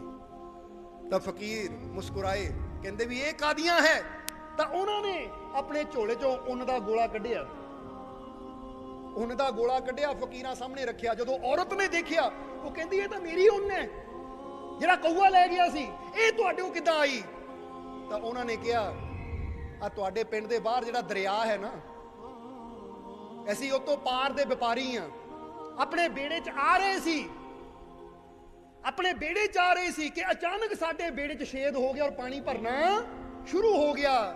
ਅਸੀਂ ਆਪਣੇ ਰੱਬ ਨੂੰ ਯਾਦ ਕੀਤਾ ਕਿ ਰੱਬਾ ਇਸ ਮੁਸ਼ਕਿਲ ਵਿੱਚ ਹੁਣ ਕੋਈ ਬਚਾਉਣ ਵਾਲਾ ਹੈ ਨਹੀਂ, ਤੂੰ ਹੀ ਬਚਾ ਸਕਦਾ ਹੈ, ਤੂੰ ਹੀ ਸਾਡੀ ਮਦਦ ਕਰ ਸਕਦਾ ਹੈ। ਅਸੀਂ ਆਪਣੇ ਰੱਬ ਨੂੰ ਪੁਕਾਰਿਆ ਤਾਂ ਪਤਾ ਨਹੀਂ ਕਿੱਥੋਂ ਇੱਕ ਕਊਆ ਆਇਆ ਔਰ ਇਹ ਉੱਨ ਦਾ ਗੋਲਾ ਸਿੱਟ ਗਿਆ ਔਰ ਅਸੀਂ ਉਸ ਗੋਲੇ ਨੂੰ ਉਹ ਛੇਦ ਦੀ ਜਗ੍ਹਾ ਭਰ ਦਿੱਤਾ ਤਾਂ ਸਾਡੀ ਜਾਨ ਬਚ ਗਈ, ਸਾਡੀ ਜਾਨ ਬਚ ਗਈ, ਕਿਉਂਕਿ ਉਹ ਛੇਦ ਇਹਦੇ ਨਾਲ ਬੰਦ ਕੀਤਾ।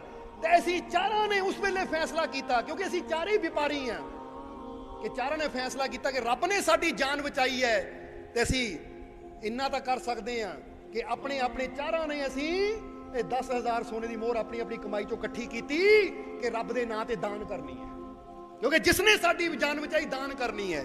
ਇਸ ਲਈ ਮਹਾਰਾਜ ਇਸ ਨਗਰ ਚ ਆਏ ਤਾਂ ਪੁੱਛਿਆ ਕਿਸੇ ਨੂੰ ਹੈ ਕੋਈ ਰੱਬ ਦਾ ਪਿਆਰਾ ਫਕੀਰ, ਤਾਂ ਕਿਸੇ ਨੇ ਕਿਹਾ ਹਾਂ ਫਕੀਰ ਆਏ, ਉੱਥੇ ਬੈਠੇ, ਚਲਾ ਜਾ। ਹੁਣ ਅਸੀਂ ਮਹਾਰਾਜ ਤੁਹਾਡੇ ਕੋਲ ਆਏ, ਆ ਤੁਹਾਡਾ 10,000 ਦੀ ਸੋਨੇ ਦੀ ਮੋਹਰ ਰੱਬ ਦੇ ਰਸਤੇ ਲਾ ਦਿਓ, ਕਿਉਂਕਿ ਸਾਡੀ ਜਾਨ ਬਚਾਈ ਸੀ ਰੱਬ ਨੇ, ਉਹਦੇ ਬਦਲੇ ਅਸੀਂ ਚਾਰਾਂ ਨੇ ਇਕੱਠਾ ਕਰਕੇ ਇਹ ਕੀਤਾ ਹੈ, ਰੱਬ ਦੇ ਨਾਂ ਤੇ ਦੇ ਦਿਓ। ਤਾਂ ਫਕੀਰ ਮੁਸਕਰਾਏ, ਉਸ ਔਰਤ ਨੂੰ ਕਹਿੰਦੇ ਲੈ ਬੇਟਾ ਇਹ ਤੇਰਾ ਹੈ, ਤੂੰ ਲੈ ਜਾ, ਇਹ 10,000 ਸੋਨੇ ਦੀ ਮੋਹਰ ਤੇਰੀ ਹੈ, ਤੂੰ ਲੈ ਜਾ। ਤਾਂ ਉਸ ਵੇਲੇ ਔਰਤ ਜਦੋਂ ਚੱਕ ਕੇ ਤੁਰਨ ਲੱਗੀ ਤਾਂ ਫਕੀਰ ਕਹਿੰਦੇ ਬੇਟਾ ਹੁਣ ਦੱਸ ਉਹ ਰੱਬ ਜ਼ਾਲਿਮ ਹੈ ਜਾਂ ਦਿਆਲੂ ਆ, ਉਹ ਰੱਬ ਜ਼ਾਲਿਮ ਹੈ ਜਾਂ ਕਿਰਪਾਲੂ ਹੈ। ਤਾਂ ਔਰਤ ਨੇ ਹੱਥ ਜੋੜੇ, ਕਹਿੰਦੇ ਵਾਕਈ ਤੁਸੀਂ ਸਹੀ ਕਿਹਾ ਸੀ ਕਿ ਪ੍ਰਭੂ ਦੀਆਂ ਰਮਜ਼ਾਂ ਉਹ ਪ੍ਰਭੂ ਹੀ ਜਾਣਦਾ, ਕੋਈ ਨਹੀਂ ਜਾਣ ਸਕਦਾ।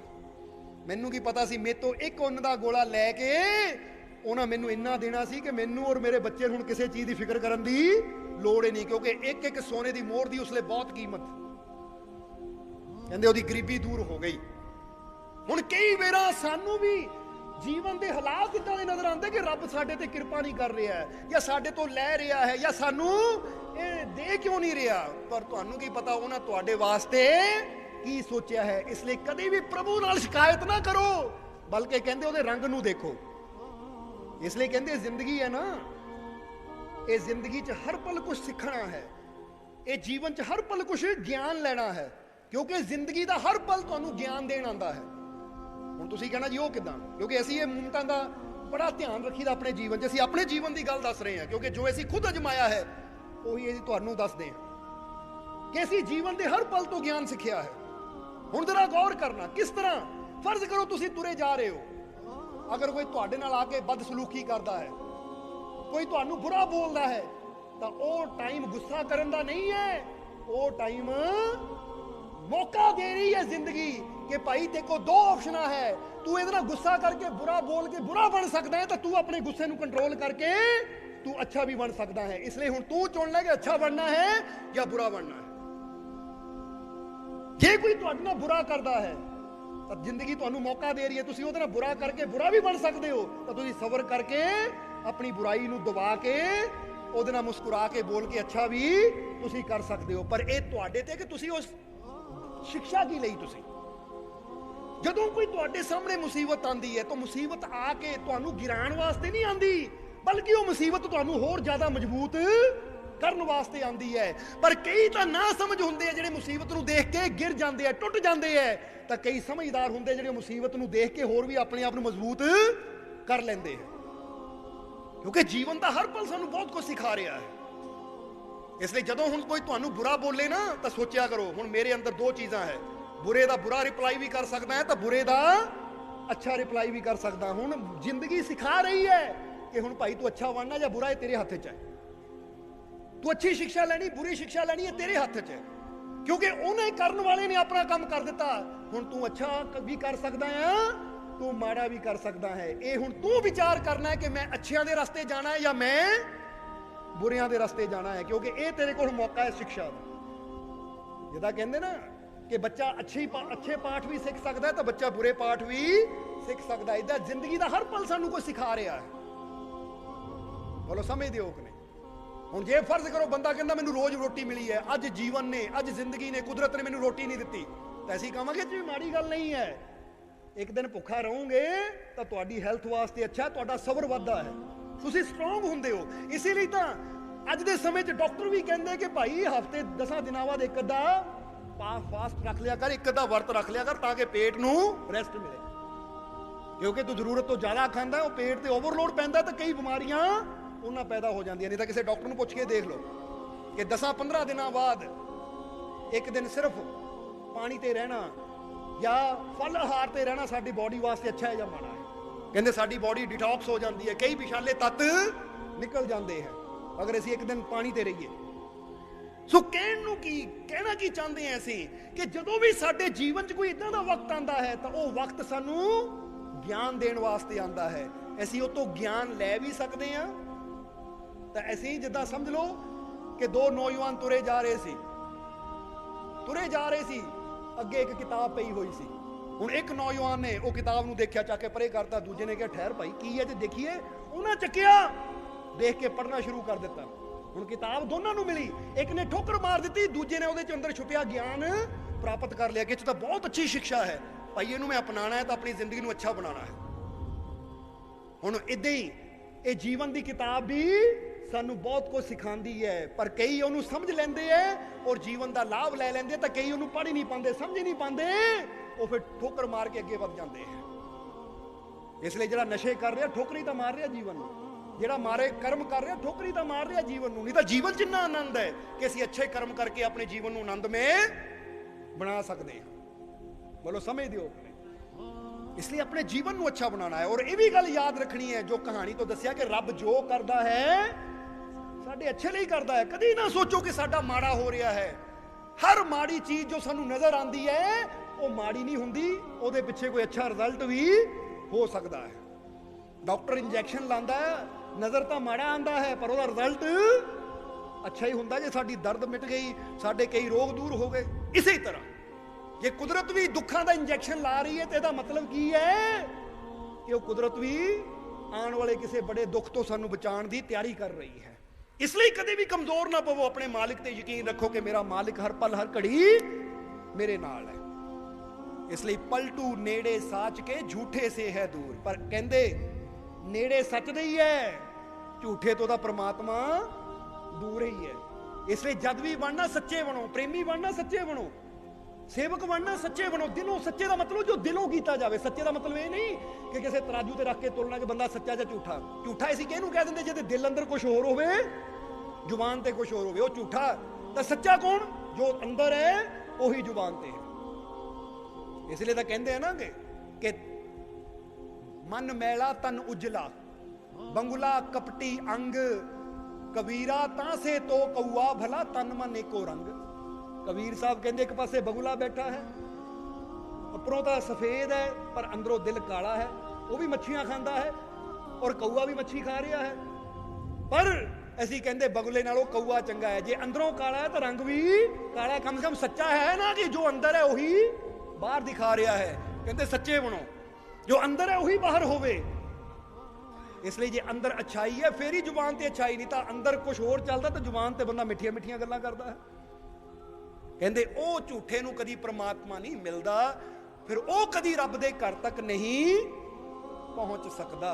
ਇਸ ਲਈ ਜੇ ਪ੍ਰਭੂ ਦੇ ਘਰ ਤੱਕ ਪਹੁੰਚਣਾ ਹੈ ਤਾਂ ਪਲਟੂ ਨੇੜੇ ਸਾਚ ਕੇ ਝੂਠੇ ਸੇ ਹੈ ਦੂਰ, ਦਿਲ में आवे है सतगुर में आवे नजर उस साहिब का ਨੂਰ। ਕਹਿੰਦੇ ਉਹ ਸਾਹਿਬ ਦਾ ਨੂਰ ਦੇਖਣਾ ਤੇ ਸਤਗੁਰ ਕੋਲ ਬਹਿ ਕੇ ਦੇਖ, ਕਿਉਂਕਿ ਜਦੋਂ ਵੀ ਪਹਿਲੀ ਝਲਕ ਮਿਲਦੀ ਹੈ ਤਾਂ ਫਕੀਰਾਂ, ਗੁਰੂਆਂ, ਰਹਿਬਰਾਂ ਦੇ ਜ਼ਰੀਏ ਹੀ ਮਿਲਦੀ ਹੈ। ਉਹਨਾਂ ਕੋਲ ਜਾ ਕੇ ਤਾਂ ਪਤਾ ਲੱਗਦਾ ਕੋਈ ਐਸੀ ਜੋਤ ਵੀ ਹੈ। ਨਹੀਂ ਤਾਂ ਬੰਦਾ ਦੁਨੀਆ ਨੂੰ ਮਿਲਦਾ ਹੈ ਤਾਂ ਦੁਨੀਆ ਤੇ ਬੰਦਾ ਪਤਾ ਕੀ ਕਹਿੰਦਾ ਹੈ? ਚਾਰੋਂ ਪਾਸੇ ਝੂਠ ਹੀ ਹੈ, ਚਾਰੋਂ ਪਾਸੇ ਪਾਪ ਹੀ ਹੈ, ਚਾਰੋਂ ਪਾਸੇ ਹੇਰਾ ਫੇਰੀ ਹੀ ਹੈ। ਪਰ ਜਦੋਂ ਕੋਈ ਸੱਚਾ ਸੰਤ ਫਕੀਰ ਮਿਲਦਾ ਫਿਰ ਪਤਾ ਲੱਗਦਾ ਹਾਂ ਵੀ ਰੱਬ ਦੀ ਜੋਤ ਅੱਜ ਵੀ ਐਸੀਆਂ ਮੂਰਤਾਂ ਅੰਦਰ ਜਗਮਗਾ ਰਹੀ ਹੈ। ਇਸ ਲਈ ਸੰਤ ਪਲਟੂ ਕਹਿੰਦੇ ਮੈਨੂੰ ਵੀ ਰੱਬ ਦੀ ਝਲਕ ਮਿਲੀ ਤਾਂ ਸਤਿਗੁਰ ਦੇ ਅੰਦਰੋਂ ਮਿਲੀ। ਜਦੋਂ ਸਤਿਗੁਰ ਦੇ ਅੰਦਰੋਂ ਝਲਕ ਮਿਲੀ ਕਿ ਜੇ ਇਸ ਸਤਿਗੁਰ ਨੂੰ ਇਹ ਝਲਕ ਮਿਲ ਸਕਦੀ ਹੈ, ਜੇ ਸਤਿਗੁਰ ਦੇ ਅੰਦਰ ਇਹ ਗਿਆਨ ਦਾ ਦੀਵਾ ਜਗ ਸਕਦਾ ਹੈ, ਇਹ ਆਨੰਦ ਦਾ ਦੀਵਾ ਜਗ ਸਕਦਾ ਹੈ, ਤਾਂ ਫਿਰ ਮੈਂ ਵੀ ਮਿਹਨਤ ਕਰਾਂ ਤਾਂ ਕਿ ਮੇਰੇ ਅੰਦਰ ਵੀ ਇਹ ਦੀਵਾ ਜਗੇ। ਜਿੱਦਾਂ ਬੰਦਾ ਕਹਿੰਦਾ ਨਾ ਉਹਦੇ ਘਰ 'ਚ ਵੀ ਆਹ ਰੋਸ਼ਨੀ ਬੜੀ ਪਿਆਰੀ ਲੱਗਦੀ ਹੈ ਤੇ ਇਹ ਰੋਸ਼ਨੀ ਹੁਣ ਆਪਣੇ ਘਰ ਵੀ ਜਗਾਣੀ ਹੈ। ਹੁੰਦਾ ਕਿ ਨਹੀਂ? ਏਦਾਂ ਜੇ ਕਿਸੇ ਦੇ ਘਰ 'ਚ ਅੱਛੀ ਲਾਈਟ ਲੱਗੀ ਹੋਵੇ, ਸਾਨੂੰ ਪਸੰਦ ਆਵੇ, ਕਹਿੰਦੇ ਬੜੀ ਸੋਹਣੀ ਸੀ, ਮੈਂ ਵੀ ਖਰੀਦ ਕੇ ਆਪਣੇ ਘਰ ਜਗਾਣੀ ਹੈ। ਹੁਣ ਇਸੇ ਤਰ੍ਹਾਂ ਜਦੋਂ ਸਤਿਗੁਰ ਦੇ ਅੰਦਰ ਉਹ ਪ੍ਰਕਾਸ਼ ਨਜ਼ਰ ਆਉਂਦਾ ਹੈ, ਉਹ ਆਨੰਦ ਨਜ਼ਰ ਆਉਂਦਾ ਹੈ, ਤਾਂ ਫਿਰ ਇਨਸਾਨ ਦੇ ਅੰਦਰ ਵੀ ਹੁੰਦਾ ਹੈ ਕਿ ਜਿਹੜਾ ਆਨੰਦ ਉੱਥੇ ਹੈ ਉਹ ਆਨੰਦ ਹੁਣ ਮੇਰੇ ਅੰਦਰ ਵੀ ਆਵੇ। ਜਿਹੜਾ ਪ੍ਰਕਾਸ਼ ਉੱਥੇ ਹੈ ਉਹ ਦੀਵਾ ਹੁਣ ਮੇਰੇ ਅੰਦਰ ਵੀ ਜਗੇ। ਫਿਰ ਸਤਿਗੁਰ ਨੂੰ ਦੇਖ ਕੇ, ਸੰਤਾਂ ਨੂੰ ਦੇਖ ਕੇ ਸਾਡੀ ਵੀ ਇਹ ਕੋਸ਼ਿਸ਼ ਹੁੰਦੀ ਕਿ ਪ੍ਰਕਾਸ਼ ਸਾਨੂੰ ਵੀ ਪ੍ਰਾਪਤ ਹੋਵੇ। ਇਸ ਲਈ ਇਹ ਗੱਲ ਹਮੇਸ਼ਾ ਯਾਦ ਰੱਖਣਾ ਕਿ ਹਰੀ ਜਨ ਮਿਲੇ ਤੋ ਹਰੀ ਮਿਲੇ, ਐਸਾ ਮਨ ਵਿਸ਼ਵਾਸ, हरि जन हरि का रूप है जू फुल्लन में बास। और इत्थे संत पलटू दा अंतिम लाइन च की कहंदे है कि हरि जन यानी हरि दे जन जो हरि नाल जुड़ चुके हैं, जदों वो मिलदे है तो समझ लै हरि मिल गया। इसलिए कहंदे संत मिले, सतगुरु मिले तो समझ लो परमात्मा दा ही दीदार हो गया, प्रभु मिल गया। क्योंकि हरि जन मिले तो हरि मिले, ऐसा मन विश्वास। कहंदे इन्ना विश्वास रख अपने मन दे अंदर। ਤਾਂ ਹੀ ਤਾਂ ਗੁਰਬਾਣੀ ਵੀ ਕਹਿੰਦੀ ਹੈ ਵਿੱਚ ਸੰਗਤ ਹਰ ਪ੍ਰਭ ਬਸੇ ਜੀਓ। ਸੰਗਤ ਵਿੱਚ ਪ੍ਰਭੂ ਦਾ ਵਾਸ ਹੈ। ਤਾਂ ਸੰਗਤ ਕਦੋਂ ਹੁੰਦੀ ਹੈ? ਜਦੋਂ ਸੰਤ ਸਤਿਗੁਰ ਦੇ ਨਾਲ ਜੁੜੀ ਹੋਵੇ, ਕਿਉਂਕਿ ਸੰਤ ਦੇ ਨਾਲ ਹੀ ਸੰਗਤ ਬਣਦੀ ਹੈ। ਨਹੀਂ ਤਾਂ ਰਸ਼ ਤਾਂ ਵਿਆਹਾਂ ਸ਼ਾਦੀਆਂ 'ਚ ਵੀ ਹੁੰਦਾ, ਉਹਨੂੰ ਸੰਗਤ ਨਹੀਂ ਕਿਹਾ ਜਾਂਦਾ। ਰਸ਼ ਤਾਂ ਮੇਲਿਆਂ 'ਚ ਵੀ ਬਹੁਤ ਹੁੰਦਾ, ਉਹਨੂੰ ਸੰਗਤ ਨਹੀਂ ਕਿਹਾ ਜਾਂਦਾ। ਸੰਗਤ ਕਦੋਂ ਕਿਹਾ ਜਾਂਦਾ ਹੈ? ਜਦੋਂ ਕੋਈ ਸੰਤ ਮਹਾਪੁਰਸ਼ ਹੋਵੇ ਕਿ ਇਹ ਸੰਗਤ ਹੈ, ਇੱਥੇ ਸਤਸੰਗ ਹੋ ਰਿਹਾ ਹੈ। ਨਹੀਂ ਤਾਂ ਜੇ ਬੰਦਾ ਕਵੇ ਕਿ ਇਕੱਠੇ ਹੋਣ ਦਾ ਨਾਮ ਹੀ ਸੰਗਤ, ਤਾਂ ਧਰਨਿਆਂ ਤੇ ਵੀ ਲੋਕ ਬੜੇ ਇਕੱਠੇ ਹੁੰਦੇ ਆ, ਬੋਲੋ ਹੋ ਜਾਂਦੇ ਕਿ ਨਹੀਂ? ਸੜਕਾਂ ਦੇ ਉੱਪਰ ਬਹਿ ਕੇ, ਪਰ ਉਹਨੂੰ ਅਸੀਂ ਧਰਨਾ ਕਹਿੰਦੇ ਆ, ਸਤ ਸੰਗਤ ਨਹੀਂ ਕਹਿੰਦੇ। ਵਿਆਹਾਂ ਸ਼ਾਦੀਆਂ 'ਚ ਵੀ ਕਈ ਵਾਰ 400-500 ਬੰਦਾ ਇਕੱਠਾ ਹੋ ਜਾਂਦਾ ਹੈ, ਉਹਨੂੰ ਅਸੀਂ ਕਹਿੰਦੇ ਆ ਬਰਾਤੀ, ਜਾਂ ਅਸੀਂ ਉਹਨੂੰ ਸ਼ਾਦੀ ਦਾ ਮੇਲ ਦਿੰਦੇ, ਰਿਸ਼ਤੇਦਾਰਾਂ ਦਾ ਕਹਿ ਦਿੰਦੇ ਕਿ ਰਿਸ਼ਤੇਦਾਰ ਇਕੱਠੇ ਹੋਏ ਆ, ਉਹਨੂੰ ਅਸੀਂ ਸੰਗਤ ਨਹੀਂ ਕਹਿੰਦੇ। ਹੁਣ ਜ਼ਰਾ ਗੌਰ ਕਰਨਾ, ਜੇ ਬੰਦਾ ਆਪਣੇ ਘਰ ਵੀ ਸਤਸੰਗ ਕਰਵਾਉਂਦਾ ਨਾ, ਜਦੋਂ ਸੰਤ ਬਹਿ ਕੇ ਪ੍ਰਵਚਨ ਕਰਦੇ ਆ, ਤਾਂ ਬੰਦਾ ਇਹ ਨਹੀਂ ਕਹਿੰਦਾ ਮੇਰੇ ਰਿਸ਼ਤੇਦਾਰ ਬੈਠੇ ਆ, ਬੰਦਾ ਕਹਿੰਦਾ ਸੰਗਤ ਬੈਠੀ ਹੈ। ਕਿਉਂਕਿ ਸੰਗਤ ਵਿੱਚ ਸੰਗਤ ਹਰ ਪ੍ਰਭ ਬਸੇ ਜੀ, ਔਰ ਸੰਗਤ ਸੰਤ ਦੇ ਨਾਲ ਹੀ। ਇਸ ਲਈ ਕਹਿੰਦੇ ਹੈ ਸੰਤ ਨਾਲ ਸੰਗਤ, ਸੰਗਤ ਨਾਲ ਸੰਤ, ਇਹ ਜੁੜੇ ਹੋਏ ਆ। ਇਸ ਲਈ ਸੰਤ ਪਲਟੂ ਕਹਿੰਦੇ ਆ ਹਰੀ ਜਨ ਮਿਲੇ ਤੋ ਹਰੀ ਮਿਲੇ, ਐਸਾ ਮਨ ਵਿਸ਼ਵਾਸ। ਇਦਾਂ ਦਾ ਵਿਸ਼ਵਾਸ ਤੇਰੇ ਮਨ 'ਚ ਹੋਵੇ, ਹਰੀ ਮਿਲ ਗਿਆ, ਸਮਝ ਲੈ ਉਦੋਂ ਜਦੋਂ ਹਰੀ ਜਨ ਮਿਲ ਗਏ, ਉਹਦੇ ਪਿਆਰੇ ਮਿਲ ਗਏ। ਕਿਉਂਕਿ ਹਰੀ ਜਨ ਹਰੀ ਕਾ ਰੂਪ ਹੈ ਜੋ ਫੁੱਲਨ ਮੇ ਬਾਸ। ਜਿੱਦਾਂ ਫੁੱਲ ਦੇ ਅੰਦਰ ਖੁਸ਼ਬੂ ਹੈ, ਇਸੇ ਤਰ੍ਹਾਂ ਸੰਤਾਂ ਅੰਦਰ ਹੀ ਤਾਂ ਪ੍ਰਮਾਤਮਾ ਸਮਾਇਆ ਹੋਇਆ ਹੈ। ਪਹਿਲਾਂ ਉੱਥੋਂ ਝਲਕ ਮਿਲਣੀ ਹੈ, ਫਿਰ ਉਹ ਝਲਕ ਦੇਖ ਕੇ ਤੈਨੂੰ ਮਿਹਨਤ ਕਰਨੀ ਪੈਣੀ ਹੈ, ਫਿਰ ਉਹ ਤੇਰੇ ਅੰਦਰ ਪ੍ਰਗਟ ਹੋਣਾ ਹੈ। ਪਰ ਪਹਿਲਾਂ ਆਪਣੇ ਅੰਦਰ ਪ੍ਰਗਟ ਕਰਨ ਤੋਂ ਪਹਿਲਾਂ ਸਾਨੂੰ ਕਿਤੇ ਨਾ ਕਿਤੇ ਝਲਕ ਉਹ ਨਜ਼ਰ ਆਏਗੀ, ਤਾਂ ਹੀ ਭਾਵਨਾ ਪੈਦਾ ਹੋਏਗੀ। ਹੁਣ ਕਿਸੇ ਚੀਜ਼ ਦੀ ਟੀਵੀ ਤੇ ਐਡਵਰਟਾਈਜ਼ਮੈਂਟ ਦਿੱਤੀ ਜਾਂਦੀ ਹੈ, ਕਿਉਂ? ਕਿ ਲੋਕਾਂ ਦੀ ਨਜ਼ਰ ਵਿੱਚ ਚੀਜ਼ ਆਏਗੀ ਤਾਂ ਹੀ ਲੋਕ ਖਰੀਦਣਗੇ। ਤਾਂ ਹੀ ਲੋਕ ਆਪਣੇ ਘਰ ਲਿਆਣਗੇ। ਜੇ ਲੋਕਾਂ ਨੂੰ ਪਤਾ ਹੀ ਨਾ ਹੋਵੇ ਤਾਂ ਫਿਰ ਕਿਸੇ ਨੂੰ ਪਾਣ ਦੀ ਕੋਸ਼ਿਸ਼ ਵੀ ਨਹੀਂ ਕਰਨੀ।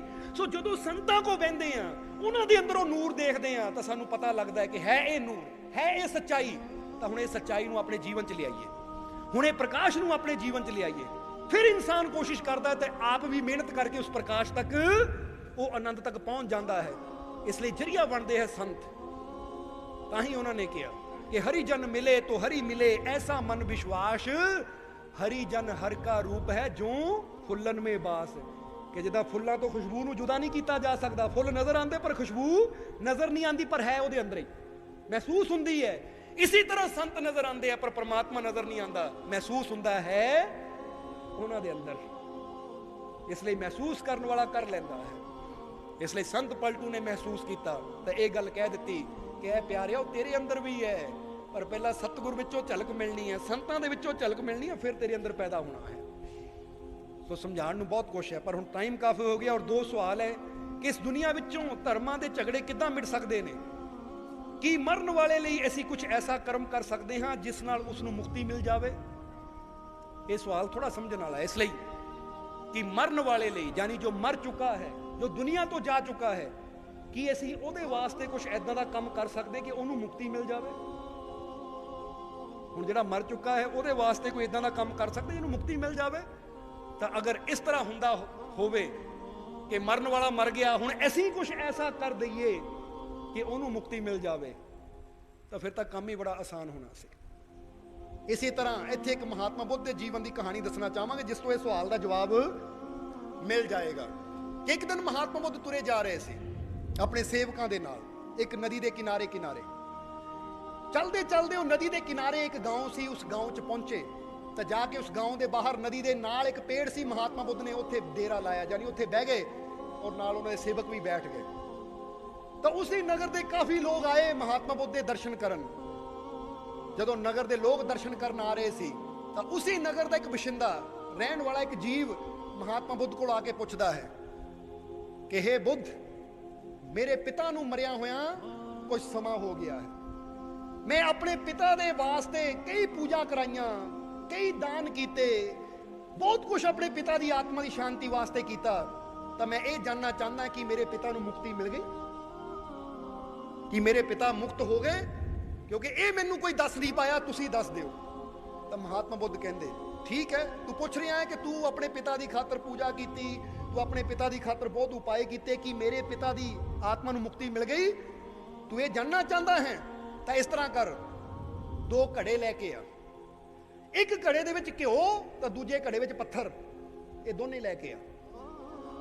ਉਹ ਕਹਿੰਦਾ ਮਹਾਰਾਜ, ਘੜੇ ਵਿੱਚ ਇੱਕ ਘਿਓ ਔਰ ਦੂਜੇ 'ਚ ਪੱਥਰ, ਕੀ ਕਰਨਾ? ਕਹਿੰਦੇ ਬਸ ਤੂੰ ਲੈ ਕੇ ਆ, ਕੋਈ ਜ਼ਿਆਦਾ ਬੜਾ ਘੜਾ ਲਿਆਉਣ ਦੀ ਲੋੜ ਨਹੀਂ, ਛੋਟੇ ਛੋਟੇ ਮਟਕੇ ਲਈ, ਛੋਟੇ ਛੋਟੇ ਲੋਟੇ ਲਈ, ਉਹਦੇ 'ਚ ਘਿਓ ਪਾ ਲਈ, ਇੱਕ ਲੋਟੇ 'ਚ ਪੱਥਰ ਪਾ ਲਈ, ਲੈ ਕੇ ਆ ਬਸ। ਉਹ ਦੌੜ ਕੇ ਗਿਆ, 2 ਲੋਟੇ ਲਏ ਔਰ ਮਿੱਟੀ ਦੇ ਲੋਟੇ ਲਏ, ਇੱਕ 'ਚ ਘਿਓ ਪਾ ਲਿਆ, ਇੱਕ ਦੇ ਵਿੱਚ ਪੱਥਰ ਪਾ ਲਏ, ਦੋਨੇ ਲੈ ਕੇ ਮਹਾਤਮਾ ਬੁੱਧ ਦੇ ਕੋਲ ਆ ਗਿਆ। ਹੁਣ ਜਦੋਂ ਆ ਗਿਆ, ਮਹਾਤਮਾ ਬੁੱਧ ਆਪਣੇ ਆਸਨ ਤੋਂ ਉੱਠੇ ਔਰ ਨਦੀ ਦੇ ਕੋਲ ਆ ਗਏ, ਕਿਉਂਕਿ ਨਾਲ ਹੀ ਨਦੀ ਸੀ, ਨਦੀ ਦੇ ਕੋਲ ਆ ਗਏ। ਤਾਂ ਮਹਾਤਮਾ ਬੁੱਧ ਕਹਿੰਦੇ ਹੁਣ ਇਸ ਤਰ੍ਹਾਂ ਕਰ, ਇਹਨਾਂ ਦੋਨਾਂ ਲੋਟਿਆਂ ਨੂੰ ਲੈ ਕੇ ਨਦੀ 'ਚ ਖੜਾ ਹੋ ਜਾ, ਇਹਨਾਂ ਦੋਨਾਂ ਲੋਟਿਆਂ ਨੂੰ ਲੈ ਕੇ ਨਦੀ 'ਚ ਖੜਾ ਹੋ ਜਾ। ਸਾਡਾ ਇੱਕ ਸੇਵਕ ਡੰਡੇ ਦੇ ਨਾਲ ਇਹਨਾਂ ਦੋਨਾਂ ਲੋਟਿਆਂ ਨੂੰ ਫੋੜੇਗਾ, ਯਾਨੀ ਤੋੜੇਗਾ ਇਹਨਾਂ ਨੂੰ, ਔਰ ਇਹਦੇ 'ਚੋਂ ਘਿਓ ਵੀ ਨਦੀ 'ਚ ਗਿਰੇਗਾ, ਪੱਥਰ ਵੀ ਨਦੀ 'ਚ ਗਿਰਨਗੇ। ਅਗਰ ਘਿਓ ਡੁੱਬ ਗਿਆ ਔਰ ਪੱਥਰ ਤੈਰ ਗਏ ਤਾਂ ਫਿਰ ਅਸੀਂ ਤੇਰੇ ਸਵਾਲ ਦਾ ਜਵਾਬ ਤੈਨੂੰ ਦੇਵਾਂਗੇ। ਉਹ ਆਦਮੀ ਹੈਰਾਨ ਹੋਇਆ, ਘਿਓ ਡੁੱਬ ਗਿਆ, ਪੱਥਰ ਤੈਰ ਗਏ, ਤੇਰੇ ਸਵਾਲ ਦਾ ਜਵਾਬ ਤੈਨੂੰ ਦੇਵਾਂਗੇ, ਇਹ ਕੀ ਉਲਟੀ ਗੱਲ ਕਰ ਰਹੇ ਹੈ? ਪਰ ਹੁਣ ਖੜਾ ਹੈ ਮਹਾਤਮਾ ਬੁੱਧ ਦੇ ਸੇਵਕ ਨੇ ਲਾਠੀ ਲੈ ਕੇ ਇੱਕ 'ਚ ਮਾਰੀ, ਟੁੱਟਿਆ, ਘਿਓ ਗਿਰਿਆ ਤਾਂ ਪਾਣੀ ਦੇ ਉੱਪਰ ਫੈਲ ਗਿਆ। ਦੂਜੀ ਲਾਠੀ ਮਾਰੀ, ਲੋਟੇ 'ਚ ਪੱਥਰ ਗਿਰੇ, ਸਿੱਧੇ ਡੁੱਬ ਗਏ। ਤਾਂ ਉਸ ਲਈ ਮਹਾਤਮਾ ਬੁੱਧ ਮੁਸਕਰਾਏ, ਕਹਿੰਦੇ ਹੁਣ ਜਵਾਬ ਦੇਣ ਦੀ ਜ਼ਰੂਰਤ ਹੈ, ਸਮਝਿਆ ਨਹੀਂ ਤੂੰ? ਕਹਿੰਦਾ ਜੀ ਕੀ? ਕਹਿੰਦੇ ਘਿਓ ਦਾ ਸੁਭਾਅ ਹੈ ਤੈਰਨਾ, ਉਹ ਤੈਰ ਗਿਆ, ਔਰ ਪੱਥਰ ਦਾ ਸੁਭਾਅ ਹੈ ਡੁੱਬਣਾ, ਉਹ ਡੁੱਬ ਗਏ।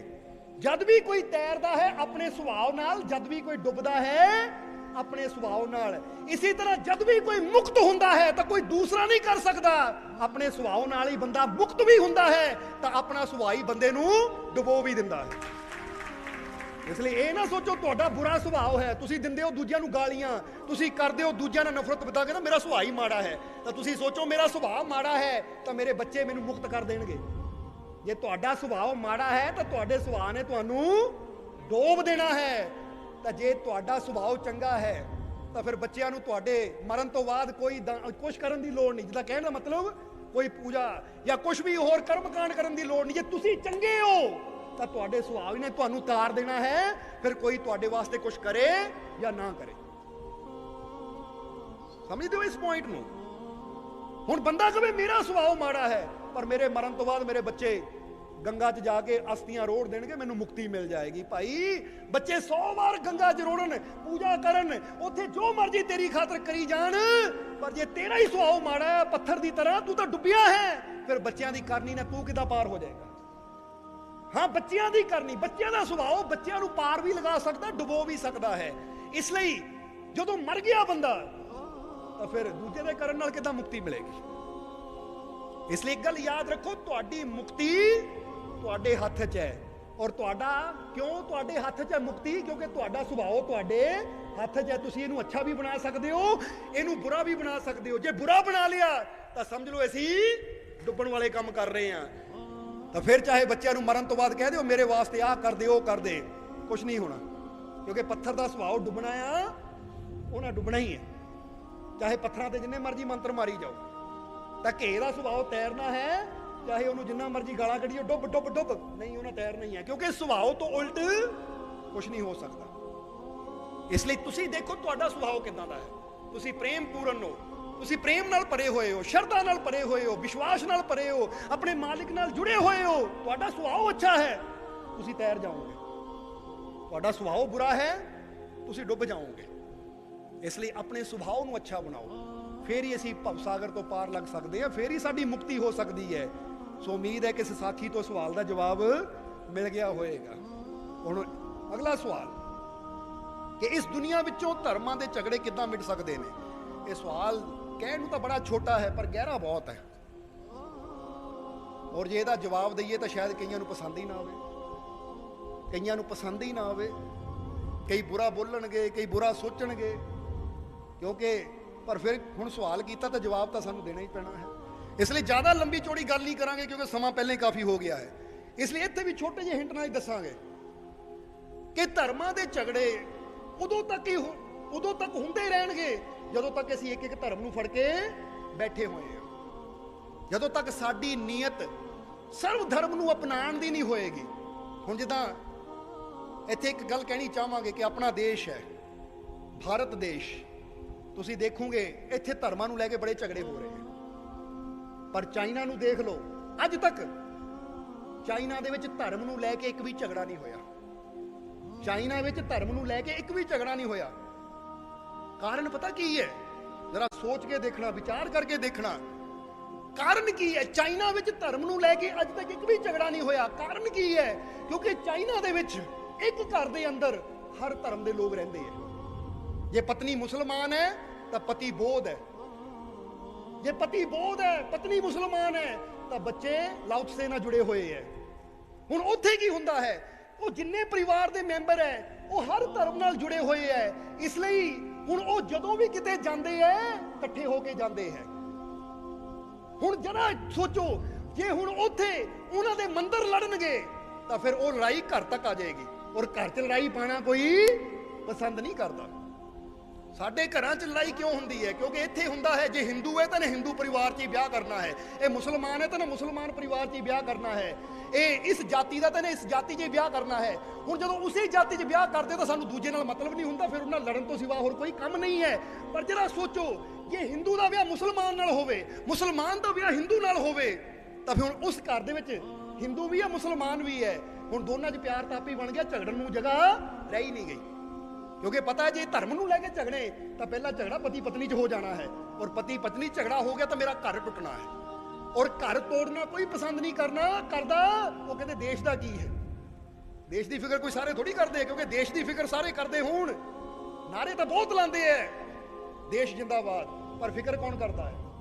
ਅਗਰ ਇੰਨੀ ਫਿਕਰ ਹੁੰਦੀ ਤਾਂ ਅੱਜ ਦੇਸ਼ ਦੇ ਇਹ ਹਾਲਾਤ ਨਾ ਹੁੰਦੇ, ਇੰਨੀ ਗੰਦਗੀ ਨਾ ਚਾਰੋਂ ਤਰਫ ਹੁੰਦੀ।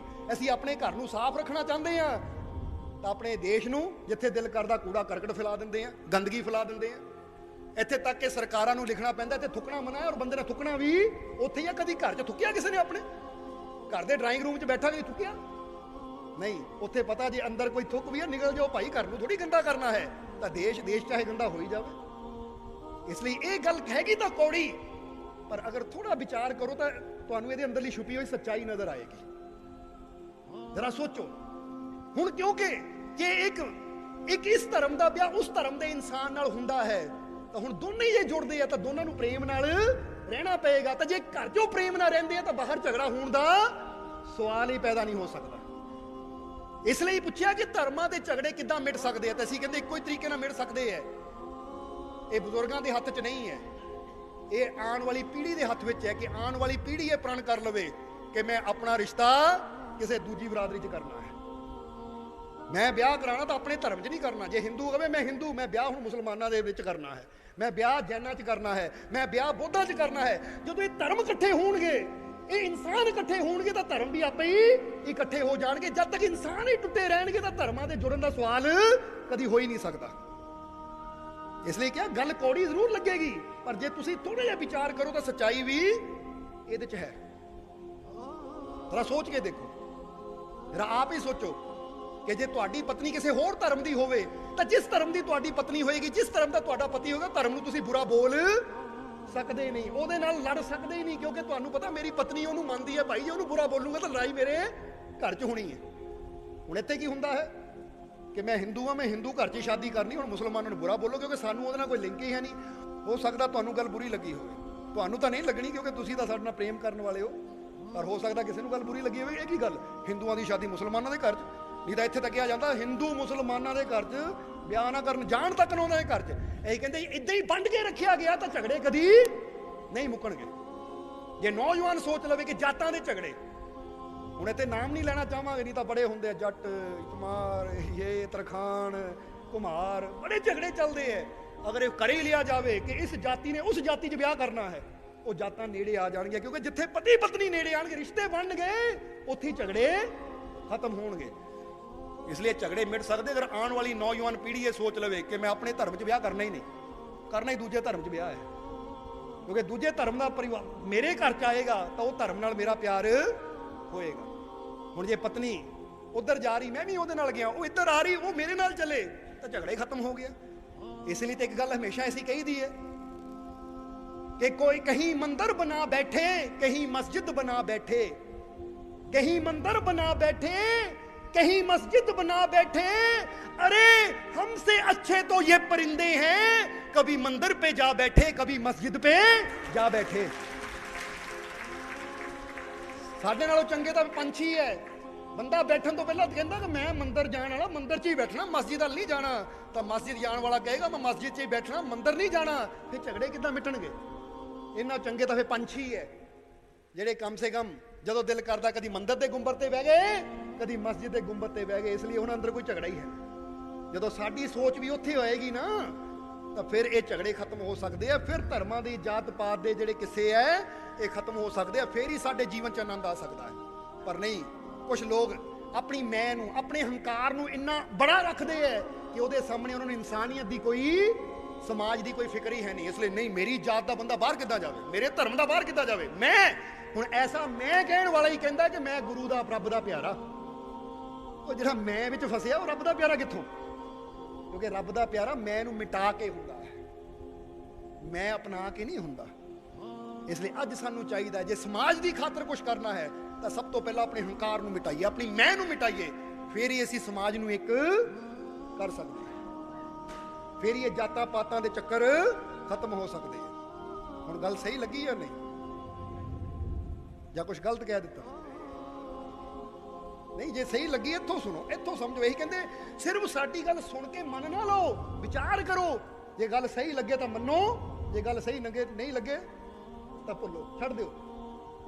ਪਰ ਜੇ ਸਹੀ ਲੱਗੇ ਤਾਂ ਅਪਣਾਓ ਕਿ ਹਾਂ ਇਹੀ ਇੱਕ ਰਸਤਾ ਹੈ ਸਾਰਿਆਂ ਨੂੰ ਜੋੜਨ ਦਾ। ਕਿਉਂਕਿ ਅੱਜ ਮੰਦਰ ਮਸਜਿਦ ਦਾ ਝਗੜਾ ਹੈ। ਜੇ ਮੰਦਰ ਨੂੰ ਮਸਜਿਦ ਦੀ ਲੋੜ ਪਵੇ, ਮਸਜਿਦ ਨੂੰ ਮੰਦਰ ਦੀ ਲੋੜ ਪਵੇ ਤਾਂ ਫਿਰ ਝਗੜੇ ਹੋ ਸਕਦੇ ਆ। ਨਹੀਂ ਪਤਾ ਝਗੜਾ ਕਾਹਦਾ ਕਰੀਏ ਭਾਈ, ਕੱਲ ਨੂੰ ਸਾਨੂੰ ਉਹਨਾਂ ਦੀ ਲੋੜ ਪੈਣੀ, ਉਹਨਾਂ ਨੂੰ ਸਾਡੀ ਪੈਣੀ। ਗੁਆਂਢੀਆਂ ਨਾਲ ਤਾਂ ਹੀ ਤਾਂ ਬੰਦਾ ਲੜਦਾ ਘੱਟ ਹੈ। ਪਤਾ ਹੈ ਗੁਆਂਢੀਆਂ ਦੀ ਲੋੜ ਸਾਨੂੰ ਕਿਤੇ ਵੀ ਪੈ ਸਕਦੀ, ਬਣਾ ਕੇ ਰੱਖੋ ਇਹਨਾਂ ਨਾਲ। ਹੁਣ ਕਦੀ ਉਸਲੇ ਦੇਖਿਆ ਕਿ ਗੁਆਂਢੀ ਹਿੰਦੂ ਹੈ ਚਾਹੇ ਮੁਸਲਮਾਨ ਹੈ ਕੋਈ ਵੀ ਹੈ, ਪਰ ਬੰਦਾ ਕਹਿੰਦਾ ਬਣਾ ਕੇ ਰੱਖੋ, ਕੱਲ ਨੂੰ ਔਖੇ ਵੇਲੇ ਲੋੜ ਪੈਣੀ ਹੈ। ਹੁਣ ਜਦੋਂ ਲੋੜ ਆਂਦੀ ਹੈ ਤਾਂ ਸਾਰੇ ਝਗੜੇ ਖਤਮ।